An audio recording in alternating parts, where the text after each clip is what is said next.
Hello everyone, this is Erik, the Asian movie enthusiast, and this is my review of Tezuka's Barbara, a Japanese psychological drama romance from 2019 that stars Goro Inagaki and Fumi Nikaido.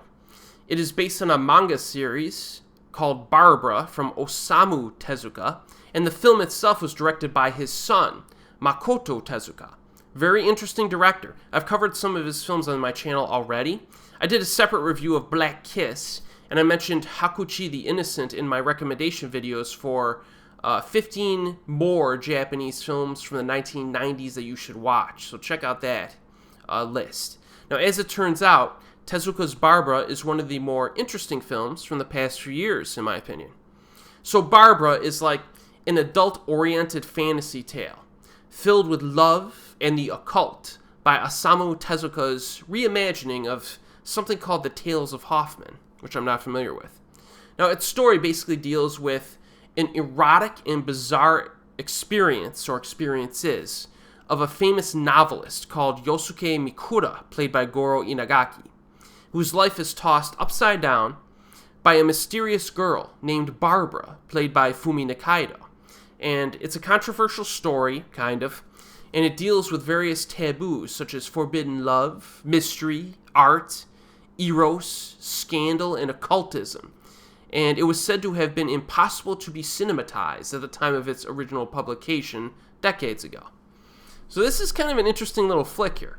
The opening text of the film says, "There is always some madness in love, but there is also always some reason in madness." So the film kind of begins with our protagonist, dude, who immediately finds Barbara the first 5 minutes of the film. She's kind of homeless and drunk on the street, but they make a connection over, they recite like a French poem or something like that, I think. And he takes her back to his apartment, and they begin their odd relationship. Our male lead is the author of a series of smutty novels.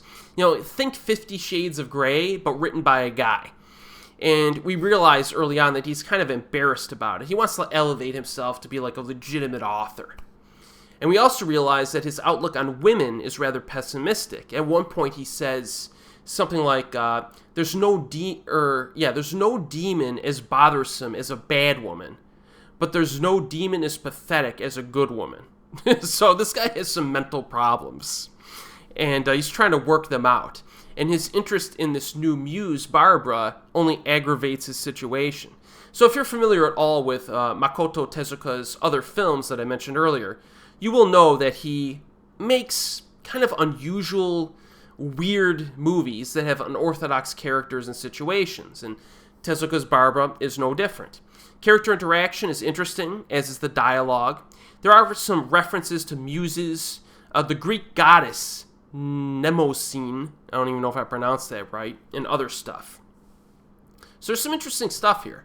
There are a few hilarious scenes as well, like the first few seduction scenes. I laughed out loud, and they seem to be intentional in their black humor. I mean, 30 minutes into the film, a normal mainstream viewer is going to ask themselves, like, what the heck am I watching here?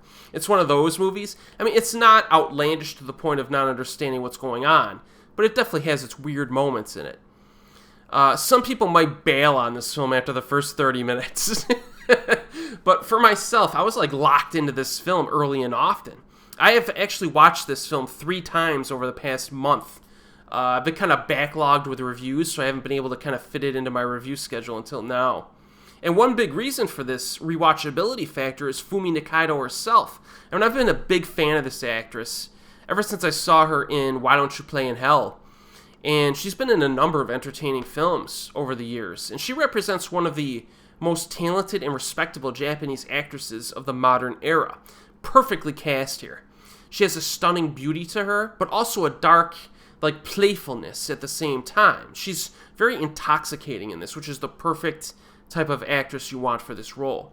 Now, the lead actor, Goro Inagaki, has done a lot of television over the years, but you may recognize him from films such as Parasite Eve, The Hypnotist, which is one of my favorites, and more recently, Knight's Tightrope. Not an easy role here for the male lead, but I really think his temperament was quite well portrayed, and he works well with Fumi here.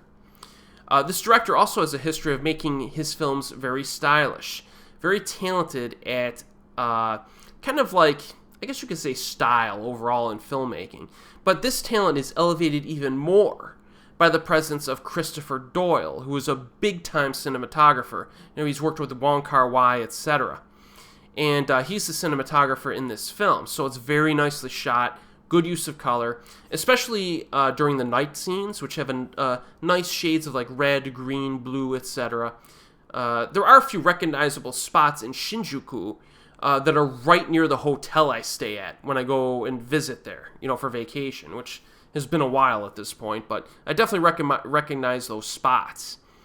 The music is a nice mix of relaxing jazz and hard percussion jazz. Very, very cool flick. One thing I need to make clear, though, okay, outside of the fact that this film is kind of weird, is that there is some potentially offensive content in this. There's some nudity, some sex. Also, the tone does get pretty dark at times, especially near the end of the film. There are a few dodgy scenes to endure. I'll just leave it at that. Nothing insane, but if this film got a mainstream release in the United States, Twitter would lose its mind. But films like Tezuka's Barbara are important for a healthy film industry. I really believe this. I need to emphasize that I'm very happy that this kind of strange, partially erotic film nabbed an A-list actress in the lead role. And a lot of actors, may have turned their nose up at a film like this, but from her interviews, which are on like the Blu-ray release that I got, she took the film very seriously, and she was very interested in it, and I appreciate that. Films like this are good for a film industry, especially when they're kind of mainstream. So, Tezuka's Barbara is kind of an odd but stylish film, represents the kind of thing that it keeps me interested in Japanese cinema, really. This film came out a few years ago, and it's pretty cool. Movies like this kind of keep me coming back for more. So it's currently available on Blu-ray from Third Window Films, and I do recommend it if you're into films that are a little bit odd. And as always, I will see you next time.